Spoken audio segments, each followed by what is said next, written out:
تو اللہ جو سچا بادشاہ ہے، عالی قدر ہے، اور قرآن کی وحی جو تمہاری طرف بھیجی جاتی ہے اس کے پورا ہونے سے پہلے قرآن کے پڑھنے میں جلدی نہ کیا کرو، اور دعا کرو کہ میرے پروردگار مجھے اور زیادہ علم دے۔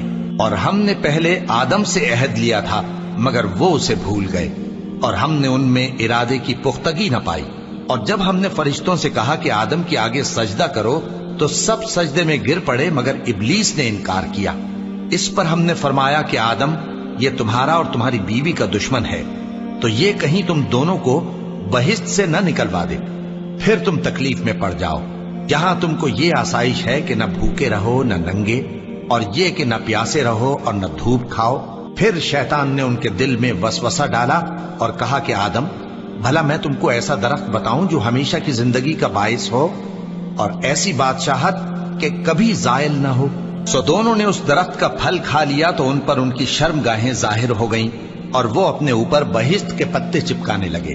اور آدم نے اپنے پروردگار کے حکم کے خلاف کیا تو وہ اپنے مقصد سے بے راہ ہو گئے۔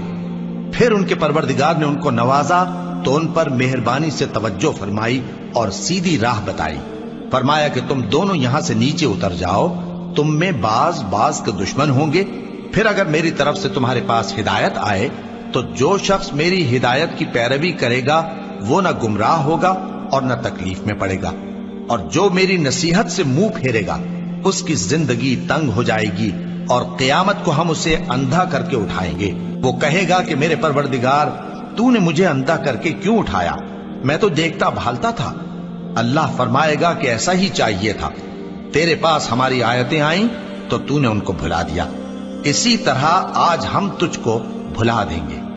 اور جو شخص حد سے نکل جائے اور اپنے پروردگار کی آیتوں پر ایمان نہ لائے، ہم اس کو ایسا ہی بدلہ دیتے ہیں، اور آخرت کا عذاب بہت سخت اور ہمیشہ باقی رہنے والا ہے۔ تو کیا یہ بات ان لوگوں کے لیے موجب ہدایت نہ ہوئی کہ ہم ان سے پہلے بہت سے فرقوں کو ہلاک کر چکے ہیں جن کے رہنے کے مقامات میں یہ چلتے پھرتے ہیں؟